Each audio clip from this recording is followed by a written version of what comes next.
ফেসবুকে video upload করার সময় ভিডিওর কোয়ালিটি অনেকটাই কমে যায়। এই সমস্যাটা প্রায় সবারই হয়ে থাকে। কিন্তু এখন থেকে আর এই সমস্যায় আপনাকে পড়তে হবে না। চলুন দেখিয়ে দেই কিভাবে এই সমস্যাটার সমাধান করবেন। পেজটি ফলো করে দিবেন এরকম নিত্য নতুন ভিডিও পাওয়ার জন্য।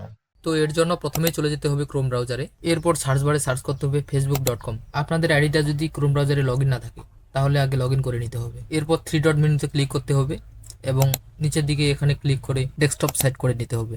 এবার উপরের দিকে কোনায় প্রোফাইল আইকনে ক্লিক করতে হবে। এবার সেটিংস এন্ড প্রাইভেসিতে ক্লিক করতে হবে। এবার সেটিংস এর উপর চেপে ধরতে হবে এবং ওপেন ইন নিউ ট্যাবে ক্লিক করতে হবে। এখন ট্যাবে ক্লিক করব এবং নিউ ট্যাবটা ওপেন করব। এখন এখানে দেখুন মিডিয়া নামে একটা অপশন আছে, এখানে ক্লিক করতে হবে। এখন ডান পাশে ভিডিও সেটিং নামে একটা অপশন চলে আসছে। এখন ভিডিও ডিফল্ট কোয়ালিটির উপর যদি ক্লিক করি তাহলে তিনটা অপশন আসতেছে।